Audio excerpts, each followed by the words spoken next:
श्रद्धाम मेधाम यशः प्रज्ञाम विद्याम बुद्धिम धनम श्रियम आयुष्यम तेज आरोग्यम देहि में नाथ हे प्रभु।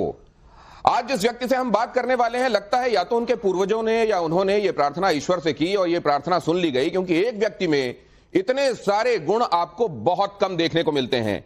उन्हें कोई सरस्वती पुत्र कहता है, कोई उद्भट विद्वान कहता है, कोई कहता है वो प्रत्युत्पन्नमति के पुरोधा हैं, और कोई कहता है वो डॉक्टर हैं इंजीनियरिंग में, लेकिन वो विपक्ष के नैरेटिव की ऐसी सर्जिकल स्ट्राइक उस पर करते हैं कि उसकी धज्जियां उड़ जाती हैं। एक्चुअली वो क्या है और करीब से समझने की कोशिश करते हैं। धर्म संकट में उनको इसलिए बुलाया गया है, डॉक्टर सुधांशु त्रिवेदी को, क्योंकि अभी महाशिवरात्रि के मौके पर इस दुनिया की सबसे बड़ी जुटान, लोगों का सबसे बड़ा मेला जिसे कहा जाता है पृथ्वी पर, महाकुंभ का समापन हुआ। तो आइए हर हर महादेव के साथ ही आज के इस कार्यक्रम की शुरुआत करते हैं। धर्म संकट, बहुत स्वागत है सुधांशु जी, आपके नेतृत्व में जरा ये नारा लगना चाहिए हर हर महादेव का। देखिए पूर्ण उद्घोष क्या है, नमः पार्वती पतये हर हर महादेव। और ये मैंने क्यों कहा पार्वती पतये हर हर महादेव सिर्फ हमारे यहां होता है, बाकी दुनिया की किसी भी संस्कृति में ईश्वर सिर्फ पुरुष होता है। हमारे यहां स्त्री शक्ति पहले और ईश्वर उपरांत, गौरी शंकर, भवानी शंकर, लक्ष्मी नारायण, सीता राम, राधे श्याम और माता पिता। तो पूर्ण उद्घोष क्या है, नमः पार्वती पतये हर हर महादेव। नमः पार्वती पते हर हर महादेव। ये ऐसा रोमांच होता है, ऐसा लगता है काशी विश्वनाथ जी के मंदिर में हम लोग खड़े हुए हैं। लेकिन अभी महाकुंभ की चर्चा और उस महाकुंभ के संदर्भ में दो तरह के नजरिए, सबसे बड़े मेले का सबसे सफल आयोजन या फिर सबसे बड़े मेले के आयोजन में रह गई गुंजाइशें। सुधांशु जी कैसे देखते हैं? देखिए आपने जो कहा दो तरीका है, बिल्कुल। एक दृष्टि यह है जिसके बारे में माननीय प्रधानमंत्री जी ने कहा है कि कुछ लोग ऐसे हैं जो गुलामी की मानसिकता का प्रभाव आज भी अपने मस्तक के ऊपर लिए हुए हैं और उनको भारतीय संस्कृति के किसी भी स्वरूप में, किसी भी पॉजिटिव क्रिएशन में कुछ कुछ नेगेटिविटी नजर आती। और दूसरा क्या है, महाकुंभ महान भारतीय संस्कृति की धार्मिकता, आध्यात्मिकता, वैज्ञानिकता और सामाजिक समरसता का साथ लिए हुए मनुष्य जाति के ज्ञात इतिहास का सबसे बड़ा आयोजन है। This is the biggest organisation of the documented history of the world. और महत्वपूर्ण बात इसमें क्या है, आप ये समझिए दुनिया में कोई आपको ऐसा धार्मिक आयोजन नहीं मिलेगा जिसमें उस धर्म को न मानने वाले लोग जाने में इच्छुक हो। कभी आपने नहीं सुना होगा कि कोई नॉन क्रिश्चियन कहे कि मुझे वेटिकन में जाना है, किसके लिए, धार्मिक यात्रा के लिए। मैं ये नहीं कह रहा हूं कि टूरिस्ट के रूप में जाना है। कोई नॉन मुस्लिम कहे कि मुझे हज की यात्रा पे जाना है, तो पहली बात, अनेक लोग आए, सिर्फ हिंदू धर्म के ही भिन्न भिन्न जाति वर्ग संप्रदाय के लोग आए, वो अलग बात है। प्रांत भाषा के लोग आए, वो सब अलग बात है। महत्वपूर्ण बात यह है कि विदेशी भी आए, हजारों की संख्या में आए। और इतना ही नहीं, उनसे किसी ने नहीं कहा कन्वर्ट हो जाओ। अगर खुदा न खास्ता कोई कह दे दूसरे रिलीजन या मजहब में कि मुझे यात्रा करनी, तो पहली शर्त होगी कि तुम कन्वर्ट हो जाओ। ये दर्शाता है, और आपने वैसे मतलब ये इसको कोई मैं इससे कनेक्ट नहीं कर रहा हूं, जस्ट एक संयोग मान रहा हूं। 60 देशों के लोग आए थे और रशिया और यूक्रेन का जो टेंट था वो एक दूसरे के सामने लगा था, और दोनों देशों से आए हुए साधु सन्यासियों ने शांति के लिए एक साथ अनुष्ठान किया था। अब ऐसे संयोगी मानिए महाकुंभ समाप्त होते होते कुछ दिखने तो लगा है कि शायद रशिया यूक्रेन के बीच में भी कुछ समाधान निकल सकता है। इसलिए मैं सिर्फ एक पंक्ति में कहना चाहूंगा जो महाकुंभ ने संदेश दिया है। अब राजनीतिक दृष्टि से अगर कहें तो बहुत से लोग जो ये सोचते थे कि टुकड़े टुकड़े में समाज को विभाजित कर दें, फिर एक कट्टरपंथी टुकड़े के साथ समायोजन कर लें, फिर सत्ता के एक टुकड़े पर कब्जा कर लें, उनके अरमान थोड़े बहते हुए नजर आ रहे हैं।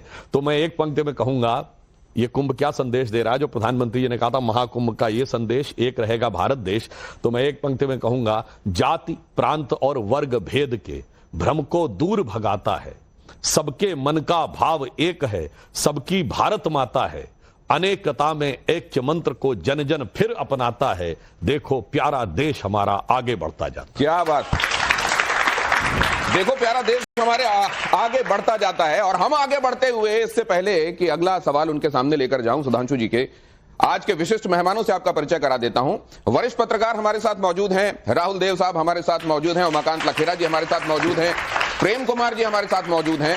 लेकिन थोड़ा विपक्ष का रिप्रेजेंटेशन भी यहां हमने रखा है, विवेक जी भी हमारे साथ जुड़ रहे हैं। और क्योंकि भारतीय जनता पार्टी के प्रवक्ताओं की शिरोमणि आज हमारे बीच में मौजूद हैं, तो ऐसा कैसे होता कि कम से कम विपक्ष की तरफ से कोई आवाज नहीं आती। हालांकि इंडी के नाम पर ये एक आवाज है या बटी हुई आवाज है, सबका प्रतिनिधित्व तो नहीं करते वो जाने। लेकिन अगला सवाल मेरा आपसे ये है कि वैसे इनके विपक्ष के रिप्रेजेंटेशन पे एक बात मैं कहना चाहूंगा। जी कहिए। आज भारत की राजनीति में, और ये बात मैं ईमानदारी से कह रहा हूं, सिर्फ भारतीय जनता पार्टी और हमारे धुर वैचारिक विरोधी हैं कम्युनिस्ट पार्टी, इनको छोड़कर बाकी लगभग सभी पार्टियां प्राइवेट लिमिटेड परिवारवादी पार्टियों में तब्दील हो गई हैं। तो आपको कम से कम आपके क्रेडिट में सुधांशु जी की तरफ से एक बात जाती हुई, इसके लिए आपको बधाई। लेकिन सुधांशु जी, ये जो बात आप कह रहे हैं कि आयोजन हुआ, जिन लोगों को उसमें भी मीन मेख निकालना होता है, छिद्रान्वेषण करना होता है, उनका मकसद यह है कि वो सनातन को खुर्दबीनी से देखकर समाज को बांटने का काम करना चाहते हैं। मैं एक बात, इसी तरह के शायद संदर्भों के लिए लिखा गया होगा, निंदक नियरे राखिए आंगन कुटी छबाए, तो यहां निंदकों को सिरे से खारिज करने का क्या रिवाज होता जा रहा है? नहीं, निंदक के, देखिए, निंदक को तो हम कभी खारिज करते ही नहीं। भारतीय संस्कृति तो वो संस्कृति है जिसने घनघोर निंदा करने वाले को भी स्थान दिया। मैं विनम्रता और चुनौती से पूछता हूं, हमारे यहां ये माना गया है वेद वाक्य जनार्दनम, वेद ब्रह्म वाक्य है, और इसी संस्कृति में एक दार्शनिक सिद्धांत वो है जो कहता त्रयः वेदस्य कर्तारा धूर्तो भांड निशाचरा, वेद के पढ़ने वाले तीन, धूर्त, भांड और निशाचर, चरवाक, उसको भी हमने स्थान दिया है। उसको लोग समाज में मानते नहीं, पर हमने उसको डिस्टार्ट नहीं किया कि सर तन से जुदा कर देंगे तुम्हारा। तो मुझे लगता है कि इतनी उदारता जिसमें हो तो हम आलोचना के अगेंस्ट में नहीं है, पर जब आलोचना का मंतव्य धर्म, संस्कृति और समाज को नष्ट और भ्रष्ट करना हो, तब यह समस्या नजर आती है। क्योंकि विपक्ष में, अब ये थोड़ा सा किसी को अटपटा लग सकता है, परंतु मैं इसके पीछे एक कारण कहना चाहूंगा। ऐसा नहीं कि कोई सहज में किसी ने कुछ बोल दिया, खड़गे जी के मुंह से कुछ निकल गया, फिर अखिलेश जी के मुंह से कुछ निकल गया, तो लालू जी ने फालतू कुंभ बोल दिया, तो ममता जी ने मृत्यु का कुंभ बोल दिया, खड़गे जी ने कहा गंगा में स्नान करने से क्या हो जाता है। यहां इतने प्रबुद्ध पत्रकार लोग बैठे हैं, मैं इस बात को कहना चाहूंगा, जरा एक सीक्वेंस ऑफ इवेंट देखिए।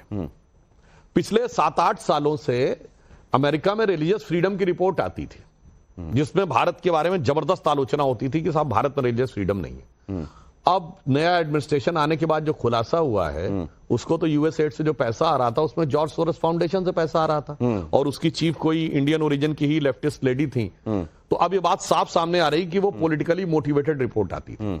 अब आइए इसके बाद 4 मार्च 2020 को एक हेनरी लुइस फाउंडेशन है, LUCE लुइस, उसने बाकायदा एक रिसर्च पेपर बनाने का आधार बनाया जी, और वो ये था कि मुस्लिम्स को हिंदू मेजॉरिटेरिज्म में कैसे प्रोटेक्ट करना है। फिर उसके लिए करीब $3,90,000 का केवल पेपर बनाने का, यानी एक डॉक्यूमेंट बनाने के लिए उनको दिया गया प्रोजेक्ट। अब उसमें से चीज निकल के सामने आई कि कास्ट के इशू को उठाना है। ये बात है 4 मार्च 2020, और मेरे विचार से 2020 से पहले का कोई आप विपक्ष के लोगों का कास्ट का रिलेटेड इशू दिखाएंगे तो आपको समझ में आएगा। अब आइए नेक्स्ट स्टेज 2021, अमेरिका की बड़ी बड़ी यूनिवर्सिटीज में एक कॉन्फ्रेंस होती है, dismantling global Hindutva, Ivy League universities में। अब उसकी भी फंडिंग कहां से हुई थी, वो भी बात अब सामने आ रही है, यानी वैश्विक स्तर पर हिंदुत्व को ध्वस्त करना। अब आइए 2023, इंडिया में तमिलनाडु में कॉन्फ्रेंस होती है, इरेडिकेशन ऑफ सनातन धर्म, यानी हिंदू धर्म का समूल नाश करना। अब आइए 2024, अब क्या होता है, रामचरितमानस को फाड़ो, फिर उसके बाद आगे बढ़ो, इरेडिकेशन की बात मत करो, कहो ये कोरोना है, ये वायरस है, ये HIV है, ये फलाना है, ढिमाका है, ठीक। अब उसके बाद आइए कि मृत्यु कुंभ अमृत कुंभ है, गंगा स्नान से क्या मिलने वाला है, और कुंभ फालतू का है। अगर इस पूरे सीक्वेंस को देखेंगे तो आपको सीधे षड्यंत्र समझ में आएगा कि ये जो कुछ हो रहा है उन लोगों की दृष्टि ऐसी क्यों है। तो सर, सार सार को गह रहे थोथा दे उड़ाए। इस प्लेटफॉर्म पे आने वाली गाड़ी के लिए लास्ट मोमेंट पे बताना कि उस प्लेटफॉर्म पे आ जाएगी। अमावस के दिन जब बहुत भीड़ आने वाली है, उस दिन जो समुचित उपाय किए जाने चाहिए थे उसमें गुंजाइश, या फिर पॉल्यूशन कंट्रोल बोर्ड की तरफ से कहा जाना कि फीकल बैक्टीरिया है उसमें। लेकिन फिर जब हम आपको ही बोलते हुए सुनते हैं जिसमें आप कहते हैं कि वो लोग जो ये कह रहे हैं उनको बीमारी ही दिखाई देती है सनातन, कभी वो HIV, कोरोना, एड्स से इसकी तुलना करते हैं, तो क्या ऐसा तो नहीं है कि ब्लैंकेट तरीके से सारी चीजों को लेके कि इनके मंतव्य में कहीं दोष है, तो जो हमको सार सार कहना चाहिए उसको भी उड़ा दे? यहां पे मैं बात कहता हूं, ये बात सही है कि मौनी अमावस्या के दिन वहां पर भगदड़ हुई जिसमें दुखद और हृदय विदारक घटना हुई और इसमें 30 लोगों की मृत्यु हुई। रेलवे स्टेशन पर भी जो घटना हुई उसमें जिन लोगों की मृत्यु हुई, सरकार ने पूरी संवेदनशीलता के साथ, पूरी सतर्कता के साथ उस पर इंक्वायरी कमेटी गठित कर दी और वो भी एक रिटायर्ड जज की अध्यक्षता में। और उस जांच से जो रिपोर्ट आएगी उसमें जो जो लोग उसके लिए दोषी होंगे उस पर समुचित और प्रभावी कार्रवाई की जाएगी। मगर मैं ये कहना चाहता हूं, जिन लोगों की पृष्ठभूमि पिछले 4 सालों से ये रही है, जिन्होंने राम मंदिर का सदा सर्वदा विरोध किया, और यहां पर हमारे विद्वान पत्रकार लोग बैठे, मैं याद दिलाना चाहता हूं जब अटल जी की सरकार के समय में ज्योतिष विषय को पाठ्यक्रम में लागू किया गया तो ये लोग ये कह के चले गए थे कोर्ट में कि साहब ये तो अंधविश्वास बढ़ा रहे हैं। And the same set of people Ram जन्मभूमि के ज्योतिष के मुहूर्त के ऊपर आके ऐसा भाषण देने लगे, ये मुहूर्त ठीक नहीं है, ये वाले में ये गड़बड़ है, जैसे मुहूर्त मर्मज्ञ वही हो गए हो या मुहूर्त चिंतामणि पढ़ के आए हो। ये दर्शाता है कि आपके पास ये दर्शाता है कि एक किसी पर्टिकुलर माइंडसेट से जब आप देखने का प्रयास कर रहे हैं तो जो लोग इस विषय पे उन दुखद घटना पर सवाल उठा रहे हैं वो संवेदना से नहीं, संतुष्टि के भाव से उठा रहे हैं। उनके मन में संतुष्टि है कि चलो हिंदू धर्म को, सनातन धर्म को कोई अपमानित लांछित करने का मौका मिला, जिसे अभी मान लीजिए योगी जी ने भी बात कही है ना कि जो जो देखना चाहता था वो दिखा। हाँ। तो हम इसके लिए कहना चाहेंगे, रामचरितमानस में एक चौपाई है, पहले मैं कैवियट लगा के बोल रहा हूं, किसी व्यक्ति के लिए नहीं बोल रहा हूं अपमानित करने के लिए। उसमें ना सुमति उमति सबके उर रही नाथ पुराण निगम यह कहीं, यानी सबके हृदय में सुमति भी होती है, कुमति भी होती है, वेद और पुराण ये बात कहते हैं। परंतु उसके आगे एक लाइन है कि सहज नहीं, उसके आगे की वो लाइन में छोड़ गए, सहज पाप प्रिय तामस देहा यथा उलू कही तम पर नेहा। अर्थात जिनकी पाप में प्रवृत्ति होती है वो सिर्फ अंधकार की तरफ ही निगेटिव चीज को देखते हैं। जैसे मैं फिर कैवियट लगा कह रहा हूं, किसी के लिए नहीं कह रहा हूं, उल्लू की प्रवृत्ति ये होती है कि प्रकाश से उसे परेशानी होती है, वो ढूंढता है कि प्रकाश के बीच में अंधकार कहां दिख रहा है। उसी तरफ सहज पाप प्रिय तामस देहा यथा उल्लू कही तम पर। डॉक्टर साहब, ये जो आप कह रहे हैं बड़ी महत्वपूर्ण बात है, लेकिन विभीषण ही वो हैं जिन्होंने जाके रावण को बताया सुमति कुमति सबके और रहा ही नाथ पुराण निगमस कहीं। और ये विभीषण है जो रामचंद्र जी के सामने खड़े होकर कहते हैं कि जथा उलू कहीं तम पर नेहा सहज पाप प्रिय तामस देहा। स्वीकार भी वही कर रहा है जो असल में साधु चरित्र का है, वरना स्वीकारता भी नहीं है। तो आप ये नीरछीर विवेक कहां से लाते हैं कि ये वाला निंदक सच्चा निंदक है और ये वाला इसके मंतव्य में गड़बड़ी है, इसलिए इसको खारिज कर देना चाहिए? हाँ बिल्कुल, आपने बहुत अच्छी बात कही। मैंने वो सारी पृष्ठभूमि आपको पीछे से बताई। निंदक वो होता है जो आपकी निंदा करे और जरूरत पड़ने पर जो आपका सकारात्मक पक्ष है वो भी बताए, जिसे कहते हैं गुह्यम च गुहेति गुणान प्रकटी करो थी सनमित्र लक्षण में प्रवदंती संता। तो वो आपका वास्तविक निंदक वो है जो गुह्यत, मतलब जिसको गुप्त रखने योग्य है उसे छुपाता भी है और गुण को प्रकट भी करता है। पर जो सिर्फ दुर्गुण देखता है, जो सिर्फ और सिर्फ दुर्गुण देखता है, वो लोग जब इस प्रकार की बात करते हैं तो साफ समझ में आता है। जैसे मान लीजिए कोई बात नहीं, मैंने माना, आप इमेजिन करिए इनमें से एक किसी का एक बयान दिखा दीजिए जो हिंदू धर्म संस्कृति के बारे में पॉजिटिव हो, एक बयान। अच्छा चलिए, किसी दूसरे धर्म संस्कृति के बारे में एक बयान जिस पे कोई टिप्पणी होती हो। उदाहरण के लिए मैं एक छोटी सी बात कहूंगा, फ्रेजेस कैसे गढ़े जाते हैं।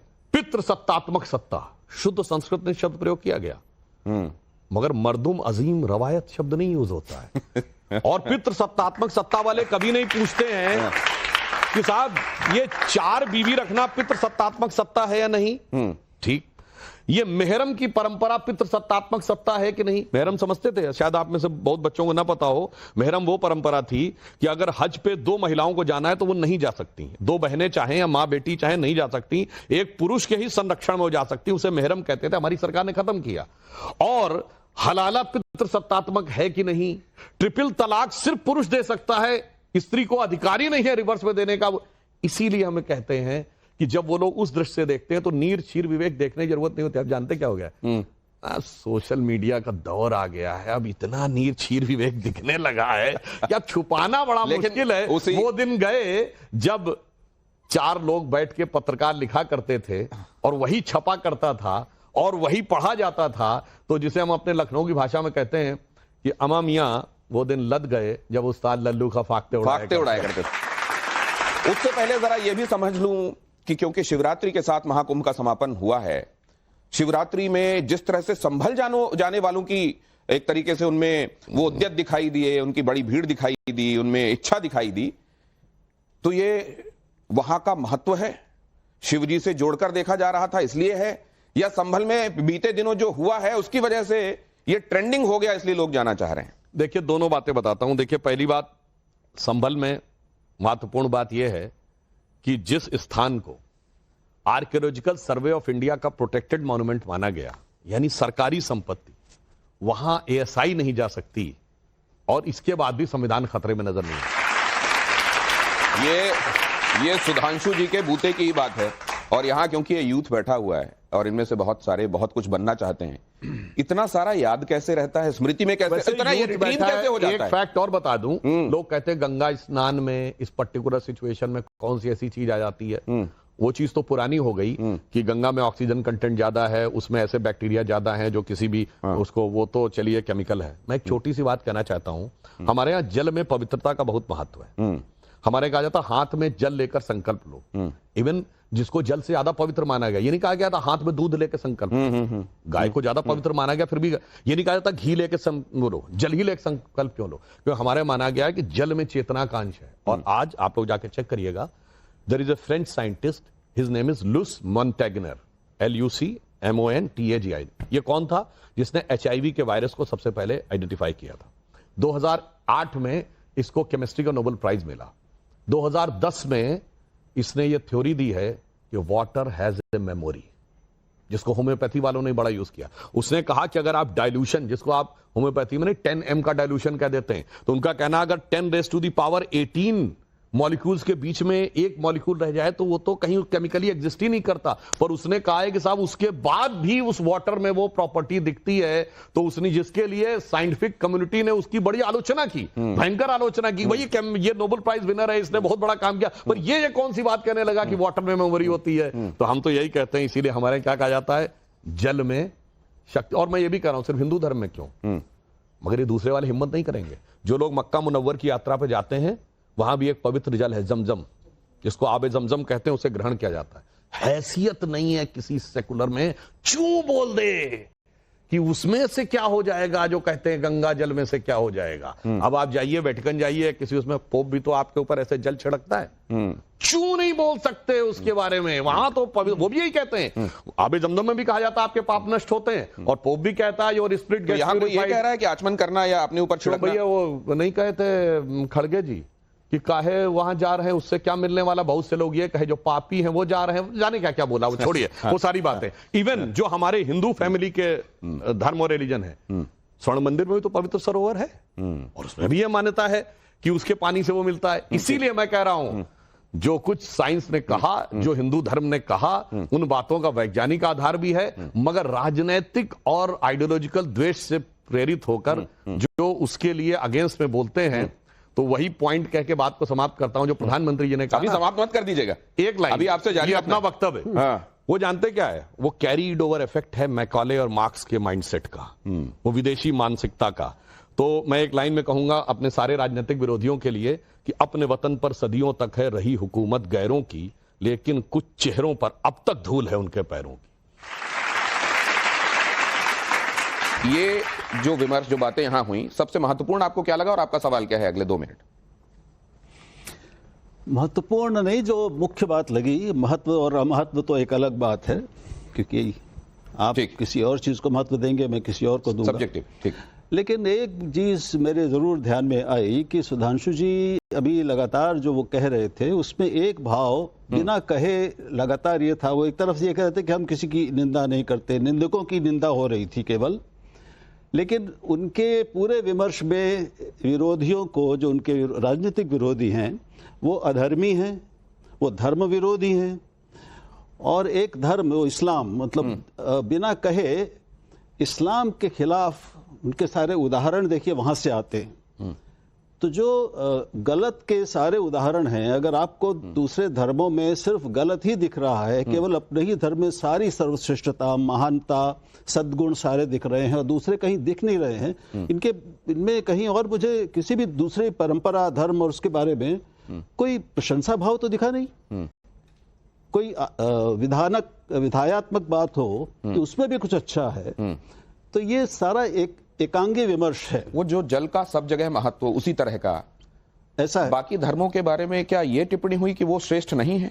नहीं, वो बिना कहे, मैंने कहा ना कि एक बहुत चतुर एक रणनीति है कि आप नाम नहीं लेंगे, और वो ये भी कह रहे हैं कि जब मंतव्य ये समझ जी बिना नाम लिए आप जब अपनी श्रेष्ठता और दूसरों की कम श्रेष्ठता का तुलना जब करते हैं तो ये कहने की जरूरत नहीं पड़ती कि वो घटिया हैं हमारे दृष्टि में और हम ही सबसे अच्छे हैं। ये जो भाव है, ये भाव ही अधार्मिक है। ठीक है, और ये असमतापूर्ण है, सुपीरियरिटी कॉम्प्लेक्स। बहुत अच्छा सवाल किया है। मैं राहुल जी हम लोगों के बहुत वरिष्ठ हैं, मैं तो बहुत यंग एज से आपके आर्टिकल भी पढ़ता रहा हूं और आपको मैं बहुत एडमायर करता रहा हूं, परंतु इन्होंने बहुत अच्छी बात की। पहली बात तो मैंने आबे जमजम का भी उल्लेख किया था, उसी पवित्रता का भाव जैसे गंगा जी के प्रति हिंदुओं में रहता। मगर जो इन्होंने कहा, मैं मानता हूं कुछ चीजें मुस्लिमों में बहुत श्रेष्ठ हैं, इसे समझना चाहिए।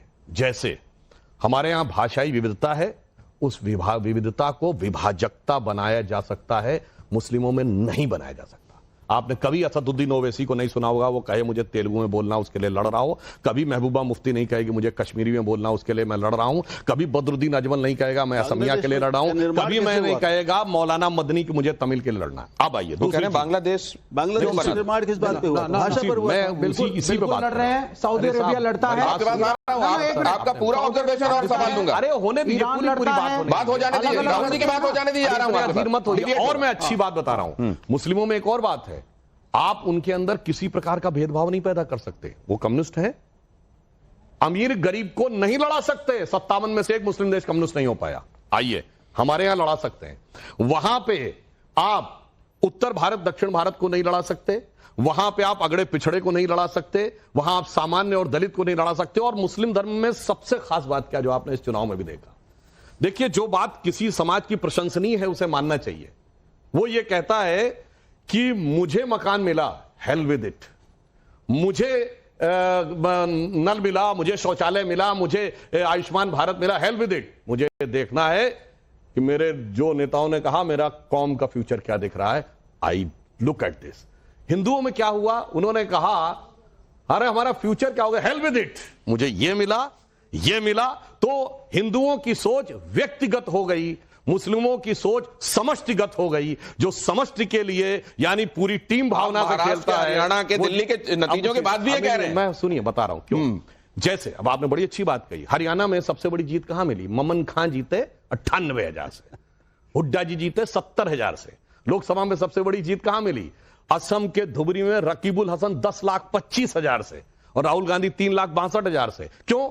जिन इलाकों में 80-90% मुस्लिम है वहां पे कोई इस्लाम के बारे में चू बोलकर भी चुनाव जीत के दिखा दे, मगर 80% हिंदुओं के देश में हिंदू धर्म को वायरस, HIV, कोरोना, इरेडिकेशन कह के जीत के दिखाते हैं। मुझे लगता है कि ये चीज प्रशंसनीय है और ये उनसे सीखनी चाहिए। पहली चीज तो ब्रदरहुड ऑफ इस्लाम इस तरीके से नहीं है जैसा इन्होंने बोला। पैलेस्टीन के इशू के ऊपर सऊदी अरेबिया अलग है, ईरान अलग है, जॉर्डन अलग है, लेबनान अलग है, सबकी सोच अलग है, सब आपस में लड़ते हैं।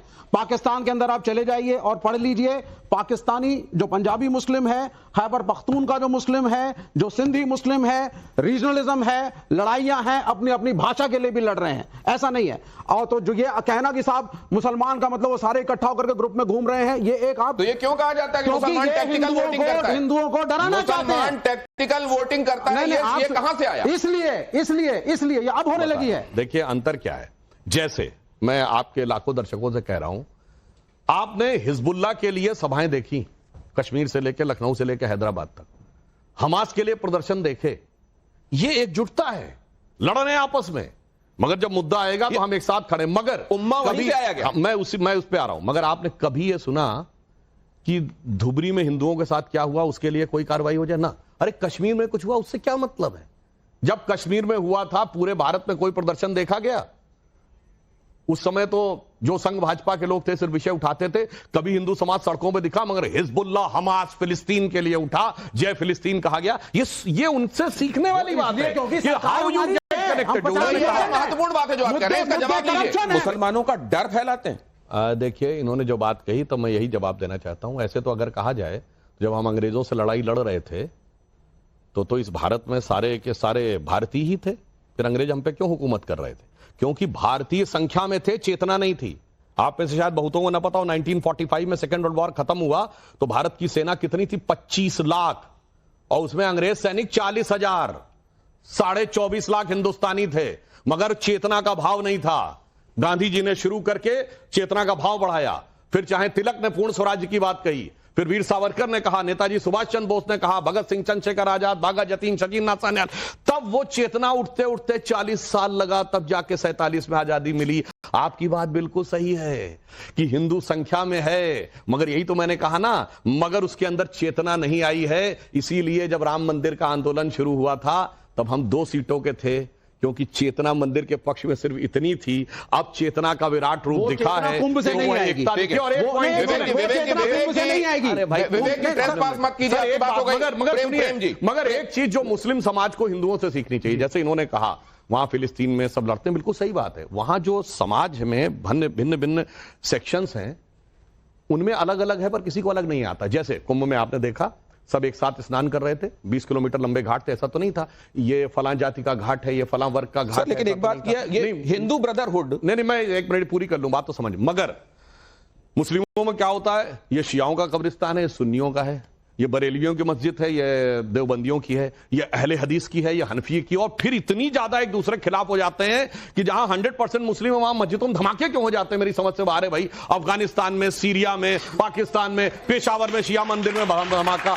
अब उसका कारण क्या है? और तो और छोड़िए, इस हिंदुस्तान में आप कहेंगे बाहर की बात क्यों करते हो? भारत में कश्मीर ही एक ऐसा राज्य हो गया जहां ऑलमोस्ट 95% मुस्लिम हो गए, तो चरारे शरीफ जला दी गई, कहा गया तो एंटी इस्लामिक है क्योंकि ये मजार है। तो फिर हजरत बल पे जहां मोहम्मद साहब का मुई मुकद्दस रखा है, जहां बाल रखा हुआ है जो सबसे पवित्र, उस पर आतंकवादियों का कब्जा हो गया।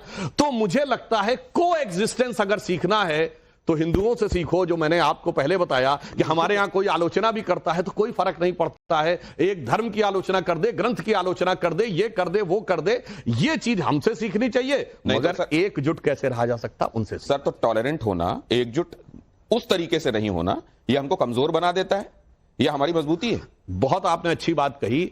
देखिए, धार्मिक दृष्टि से और वैचारिक दृष्टि से टॉलरेंट होना चाहिए, मगर राजनीतिक दृष्टि से एकजुट होना चाहिए, क्योंकि वो फिर आप अपनी रक्षा नहीं कर पाएंगे। जैसे सेना एकजुट होनी चाहिए और साइंटिस्ट ओपन टू आइडियाज होना चाहिए। प्रेम कुमार जी।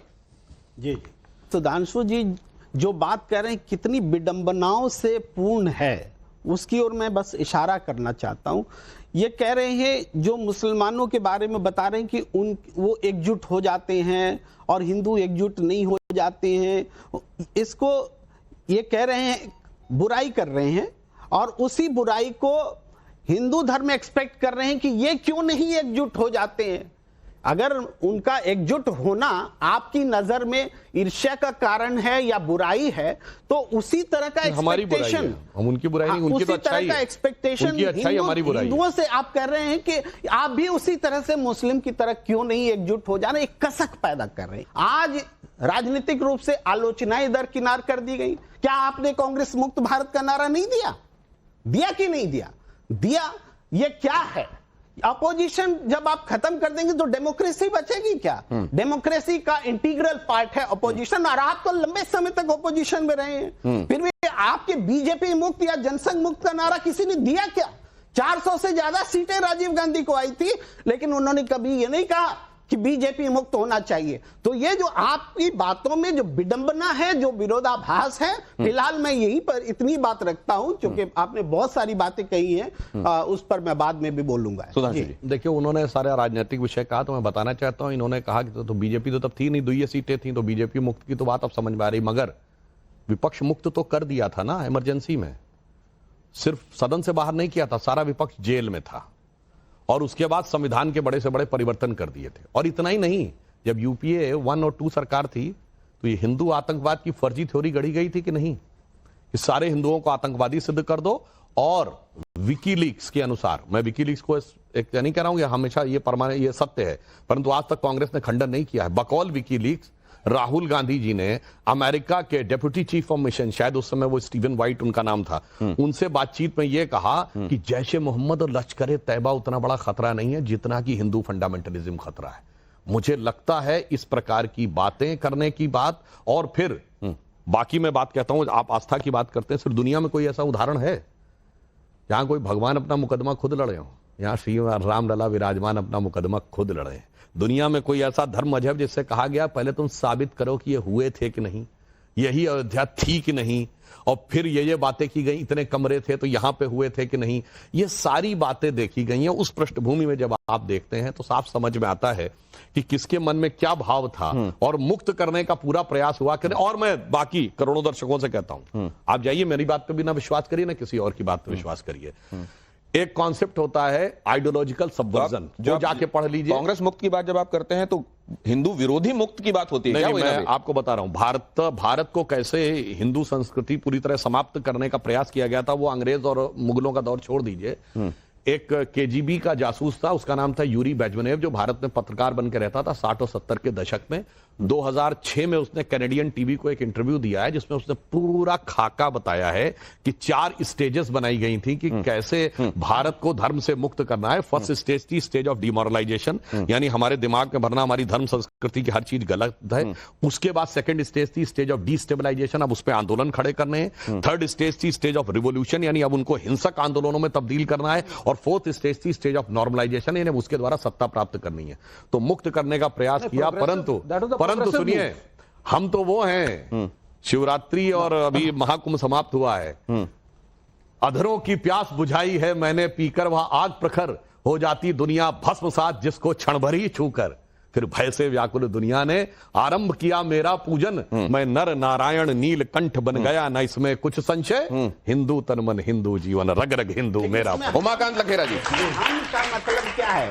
हम का मतलब भारतीय जनता पार्टी है कि हिंदू है कि भारतीय है, क्या है हम? माने क्या? ठीक, हम मतलब वो विराट सत्ता जो इस संसार को चलाती है, हिंदू धर्म उसका प्रतीक है, और भारतीय जनता पार्टी उसकी सेवक की तरह है। जैसे हनुमान जी भगवान राम के सेवक थे, बड़ा बड़ा काम हनुमान जी कर देते थे। लंका का जब विध्वंस करके लौटे तो भगवान राम ने कहा भाई बहुत बड़ा काम तुम करके चले आए, तो हनुमान जी ने क्या कहा, यह सब तब प्रताप रघुराई, नाथ न कछु मोरी प्रभुताई। तो ये जो है ये धर्म का प्रताप है, ये राम की कृपा है, हम तो सिर्फ माध्यम है। भारतीय जनता पार्टी सिर्फ भारतीय जनता और पार्टी ये भी बता दूं, और यही हमारे पॉलिटिकल एजेंडा। दूसरा राउंड में आता हूं, दूसरा उमाकांत जी के पास एक लाइन बोल दूं, फिर आपको समझ में आ जाएगा। पॉलिटिकल एजेंडा भी हमारा देखिए, हमने कभी नहीं कहा हम मंदिर बनवाएंगे, मंदिर श्री राम जन्मभूमि न्यास और संत बनवाएंगे। हमने हमेशा कहा मंदिर का मार्ग प्रशस्त करेंगे, जबकि इन सारी पार्टियों ने कहा हम बाबरी मस्जिद बनवाएंगे। मुलायम सिंह ने कहा,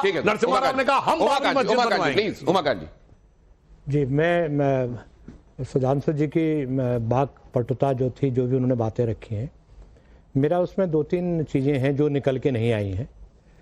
एक तो इस देश को, भारत देश को संविधान से चलना चाहिए या नहीं चलना चाहिए, इसकी कोई चर्चा नहीं है, ना कोई बात हो रही है। नहीं चल रहा है इन दिनों संविधान से। नहीं, मैं एक बात, मतलब ये स्वतः सिद्ध बात को मैं कह रहा हूं कि धर्म की और राजनीति का जो कॉकटेल बना दिया गया है। आचार्य अभी मुक्तरासुरन क्या बोल रहे हैं, वो ये कह रहे हैं कि आप जो है वहां दुर्घटना घट गई तो एक संत है, मैं उनका नाम नहीं लूंगा, वो कह रहे हैं कि उनको मोक्ष प्राप्त हो गया, और जो बाबा बागेश्वर धाम, और उनको प्रधानमंत्री जी कह रहे हो मेरा छोटा भाई है। इस तरह का अनसाइंटिफिक बेहुदा बयान कोई व्यक्ति दे रहा है और उनको कह रहा है कि ये मोक्ष को प्राप्त हो गए। ले जाऊं सवाल, लोगों ले जाऊं, महत्वपूर्ण है, ले जाऊं जी, ले जाओ, बहुत महत्वपूर्ण सवाल है। ये बुरहान वानी के नमाज़े जनाजा में कहा गया वो जन्नत नशी हो गए। याकूब मेनन अफजल गुरु के नमाज़े जनाजा में कहा गया डाइवर्जन नहीं है। बिल्कुल, मैं किसी की औकात है बोलने की कि वो कहेगा जन्नत नसीब होगा। हम क्वेश्चन करते हैं हिंदू धर्म को, आप इस्लाम में चले जाते हैं। मौत हो हम क्वेश्चन करते हैं हिंदू धर्म पे, हिंदू धर्म गुरु पे, आप पहुंच जाएंगे इस्लाम के ऊपर।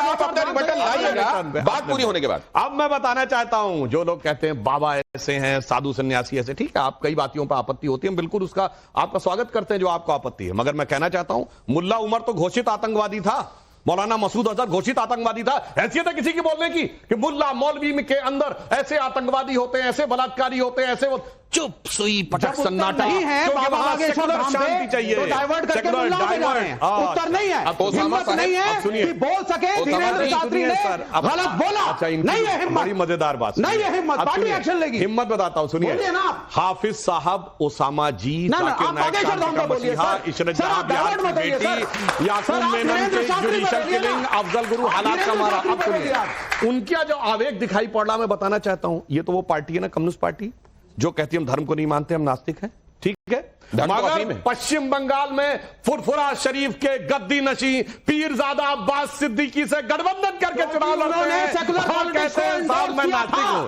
यहां पर देखिए जरा योगी आदित्यनाथ ने क्या कहा और उस पर फिर जवाब लेते हैं। उसके बाद वो जरा ऑडियंस, एक्सटर्नल ऑडियंस, हमारे साथ बाहर से जुड़ी हुई जो ऑडियंस है, उसके सवाल रेडी रखिएगा। देखिए, बच्चों को ये लोग पढ़ाएंगे इंग्लिश स्कूलों में, और दूसरे के बच्चे के लिए अगर वो सुविधा सरकार देना चाहती है तो कहते नहीं उर्दू पढ़ाओ इसको, यानी उसको मौलवी बनाना चाहते हैं, कठमुल्ला पर जोड़ के इसको ले जाना चाहते हैं। ये जो शब्द है सर, इस पर बड़ा बीते दिनों विमर्श हुआ। क्या है ये कठमुल्ला? कठमुल्ला मतलब जिसके अंदर कोई बदलाव आने की गुंजाइश ही ना हो, वो केवल लकीर का फकीर हो, वही जो काठ का बन जाए। काठ कठमुल्ला कर होता है, कोई काठ की चीज होती है उसमें कोई चेंज नहीं हो सकता, that is fix and rigid. तो एनी थॉट प्रोसेस जो एकदम फिक्स्ड एंड रिजिड हो जाए, जिसमें कोई चेंज नहीं हो सकता है, जो कहे चेंज हो भी नहीं सकता और भविष्य में होगा भी नहीं, one and final it is been said, तो वो फिर कठमुल्ला। तो इसीलिए तो राहुल जी कह रहे थे कि अनिंद्य अपने को भी नहीं रखना चाहिए। नए विचारों और अच्छे विचारों के लिए, दूसरे की अच्छाई सीखने के लिए हमको भी खुला रहना। हमारे यहाँ जैसे कोई भी निंदा कर ले, जैसे मैंने इतने उदाहरण कई बार दिए कि कोरोना है, वायरस है, अगर दूसरी जगह करें सर तन से जुदा हो जाएगा, ये होता कठमुल्लापन, सुनना ही नहीं है। तो क्या कठमुल्ला ये भाषाई गरिमा को गिराना है या शब्द ठीक है? देखिए, भाषाई गरिमा पे मैं ये कहना चाहूंगा कि विगत करीब 20 वर्षों से, खासकर 2007 के बाद से 18 वर्षों से भाषाई गरिमा का जो अधपतन हुआ है भारत की राजनीति में, वो बहुत चिंतनीय है। और ये शुरू हुआ 2007 में, जब सोनिया गांधी जी ने मौत का सौदागर शब्द। तो ये उसी की कड़ी है, उससे अलग है? नहीं, मैं दूसरी बात कह रहा हूं। हम लोगों ने कभी भी भाषाई गरिमा में वो सीमा, जो लोग ये कहने का प्रयास करते हैं, बताइए मोदी तेरी कब्र खोदेगी, यमराज लहू पुरुष, वो सब छोड़िए, मोदी की मौत, हिटलर की मौत, और शब्द कैवियट के साथ बोल रहा हूं, तमाम बातें इसलिए इतना ही नहीं, सुनिए, मोदी की बोटी बोटी काट डालूंगा। मैं विनम्रता से पूछता हूं, क्या हमने कभी किसी विपक्ष के किसी नेता के लिए, इवन इंदिरा जी ने जब वाकई लोकतंत्र की हत्या कर दी थी, उनकी हत्या की कामना नहीं की, मौत की कामना नहीं की, बोटी बोटी की कामना नहीं की? वो विमर्श जब आप ले जाते हैं तो समस्या तो, और यही बात है अखिलेश यादव जी इसी विधानसभा में ऐसे ही जब खड़े होकर योगी जी ने बोला था हम माफियाओं को मिट्टी में मिला देंगे, तो अखिलेश यादव जी स्प्रिंग की तरह खड़े हो गए थे। ऐसी भाषा आप कैसे बोल सकते हैं? अब बताइए, माफियाओं को मिट्टी में मिला देंगे, कौन सी ऐसी भाषा थी जिसके लिए वो एकदम उठ के खड़े हो गए? कठमुल्ले में भी ऐसा कुछ नहीं है। तो ये तो प्रचलित शब्द है हिंदी का, मुझे नहीं लगता कि इसमें किसी प्रकार का कोई किसी के लिए आपत्तिजनक है। उसमें एक चीज है, अनकॉन्स्टिट्यूशनल है। देखिए, जब जो पॉलिटिशियन, वो विधानसभा अध्यक्ष का अधिकार है, अगर किसी सब्जेक्ट को, देखिए होता क्या है कि किसी को मिट्टी में मिला देना या किसी को चलिए अब देखिए, एक बात तो मानना पड़ेगा कि विपक्ष के जो हमारे नेता हैं, खासकर कांग्रेस के, गाली बकने में वोट बैंक का पूरा ध्यान रखते हैं। उन्होंने कहा मोदी तेरी कब्र खुदेगी, नहीं कहा मोदी भस्म हो जाओगे। उन्होंने कहा हिंदुत्व की कब्र खुदेगी, हिंदुत्व में कब्र नहीं खुदती, भस्म हो जाएगा। तो वो ये बहुत ध्यान रखते हैं गाली देने में भी, मेरा वोट बैंक, टारगेट ऑडियंस का ख्याल रखें। अब जरा ये देखिए, हमारी बाहर से जुड़ी हुई ऑडियंस के सवाल पहले देखिए, ये क्या कह रहे हैं, क्या पूछ रहे हैं आपसे। इतने श्रद्धालुओं ने मां गंगा के जल में स्नान किया, परंतु मां गंगा आरोप लगे हैं कि महाकुंभ के दौरान गंगा का जल अशुद्ध हो गया है और यह नहाने लायक नहीं बचा है। इतने श्रद्धालुओं ने मां गंगा के जल में स्नान किया, परंतु मां गंगा अपने आप को शुद्ध कैसे करती हैं? सर देखिए, दोनों बातों का उत्तर था। पहली बात, जिन लोगों ने कहा कि बहुत जो गंगा जी का जल अशुद्ध हो गया वगैरह वगैरह, तो लगभग 65 करोड़ लोगों ने स्नान किया है, तो 10% को तो बीमार पड़ना चाहिए था भाई। जब इतना खराब था, जो हमारे तरह तरह के दावे किए जाते हैं, 6.5 करोड़ लोगों को तो बीमार पड़ना चाहिए था। अच्छा, 1% को तो हॉस्पिटलाइज हो जाना चाहिए था, यानी 65 लाख को तो अस्पताल में पहुंच जाना चाहिए था। बस ये इस बात का प्रमाण है। और हमारे यहां तो और देखिए, पूरा सब कितने सारे मुख्यमंत्रियों ने डुबकी लगाई, सारे मंत्रियों ने, कितने बीमार पड़े।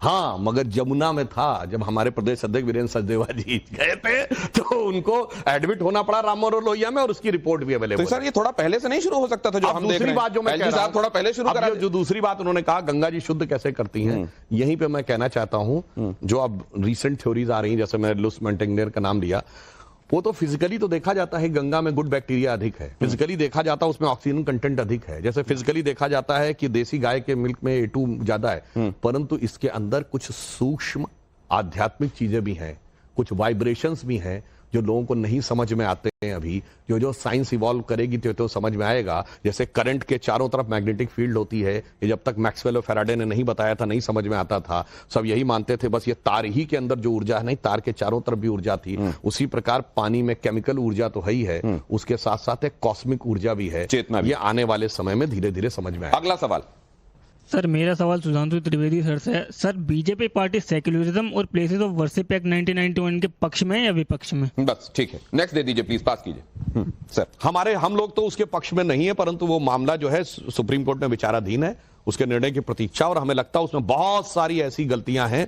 जैसे मैं एक छोटा सा उदाहरण बताऊं, तमिलनाडु के जिस तिरुचिरापल्ली के मंदिर को वक्फ बोर्ड ने क्लेम कर दिया, वो 1500 साल पुराना मंदिर था, तो प्लेसेस ऑफ वर्शिप एक्ट के हिसाब से तो 1947 के बाद चेंज नहीं हो सकता था, तो कायदे से तुरंत खारिज कर देना चाहिए था वक्फ बोर्ड को। It is in contradiction to the places of worship act. मगर नहीं, वहां पे जहां प्लेसेस ऑफ वर्शिप एक्ट यानी सिर्फ हिंदुओं के अगेंस्ट में यूज होना है, चाहे वक्फ हो या places of worship act. Next please. Sir, जैसे कि स्विमिंग पूल्स होते हैं, वहाँ का वाटर जो स्टैग्नेंट होता है, बट जो हमारी गंगा है जो 5225 किलोमीटर में फैली हुई है, उसका वाटर तो फ्लो ही होता है। तो जो लोग कुंभ की, महाकुंभ की आलोचना करते हैं, तो उनको सबसे पहले तो स्विमिंग पूल को बैन कराना चाहिए। आप जब सैंपल ले जाएंगे तो उस पर्टिकुलर समय का ले जाएंगे, उसके बाद भी तो अविरल बह रहा है जल। जी सर।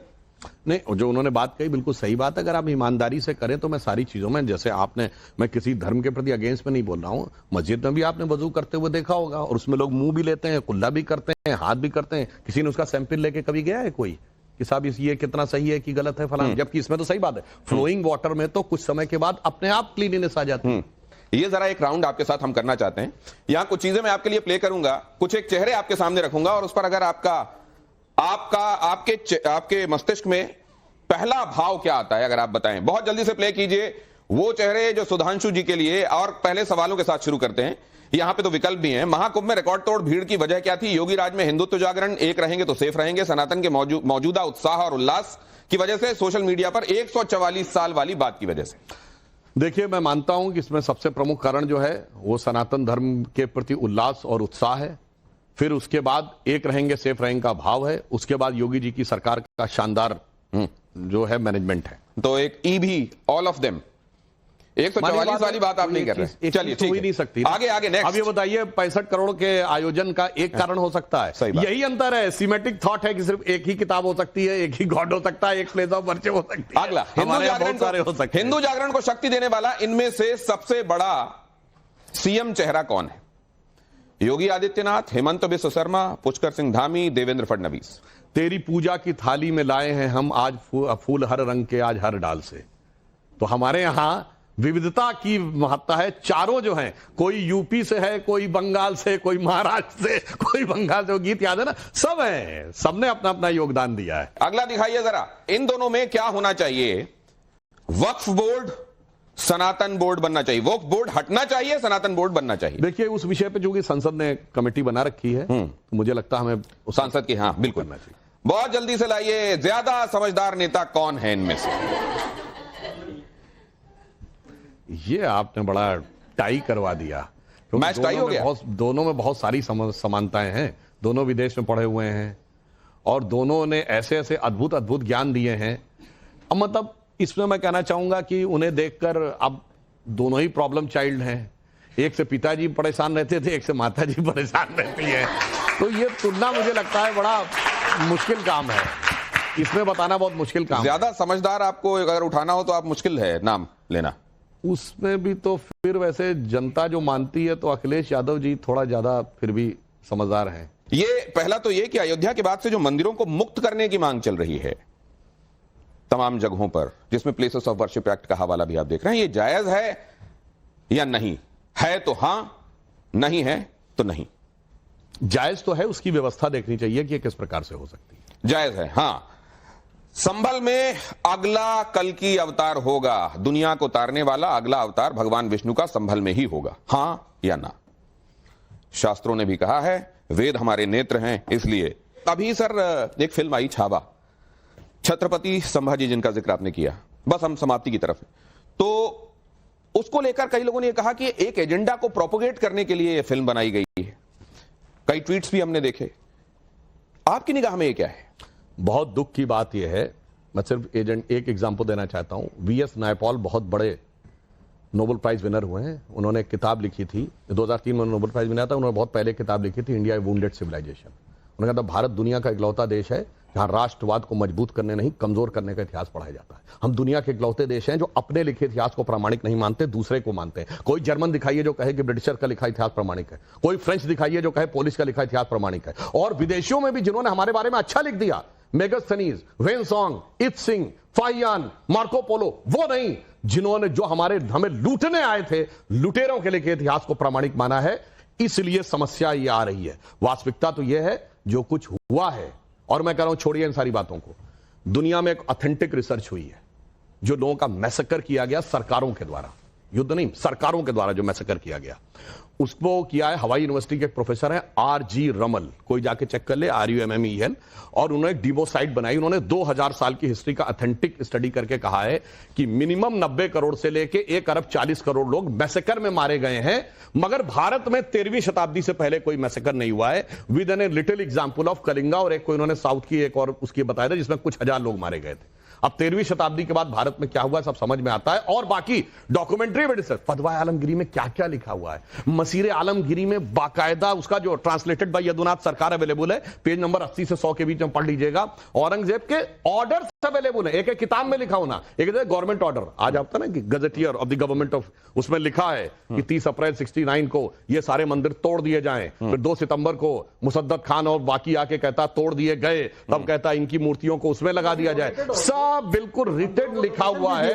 उसके बाद दुख की बात यह है, इस देश में औरंगजेब के नाम की सड़क थी।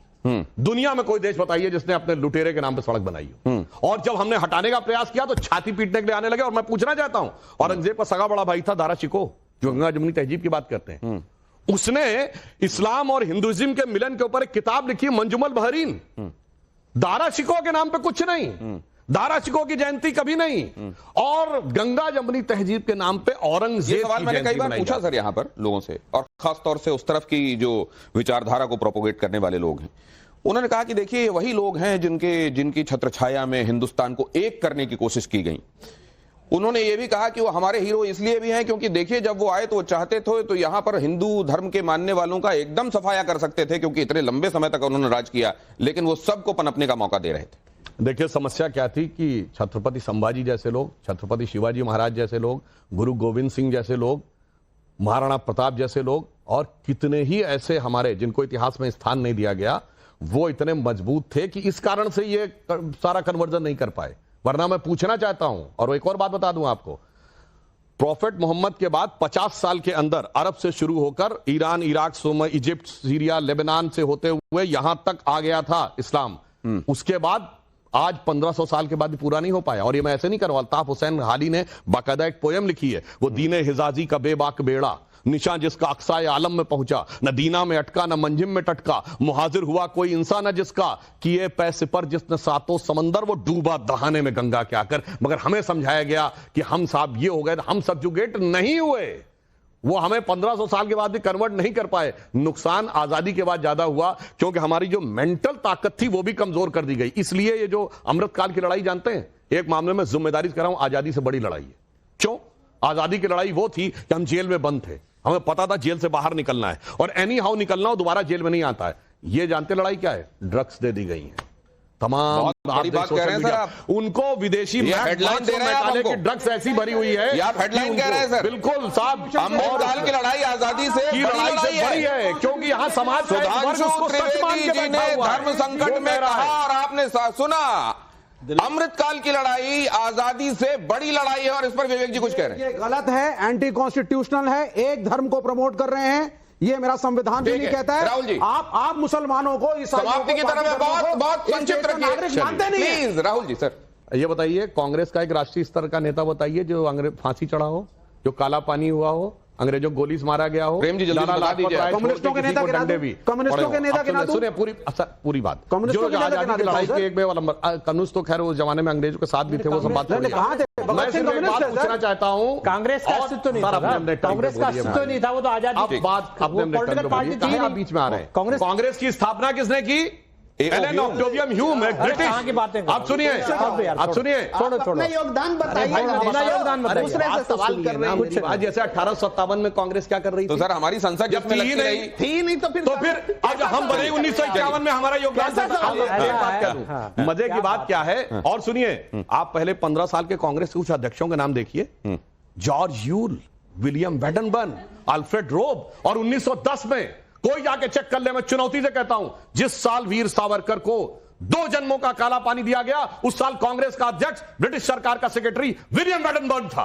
और उसके बाद जवाहरलाल नेहरू जी जेल में रहते थे, अहमदनगर जेल में, बास्केटबॉल खेलने के लिए भी था और खानसामा भी था, किताब भी लिखते थे, और सावरकर से कहा गया बाहर निकल भी किताब नहीं लिख सकते। और आजादी की बात करते हैं सर, 2 सितंबर 46 को शपथ ली है अंतरिम सरकार की।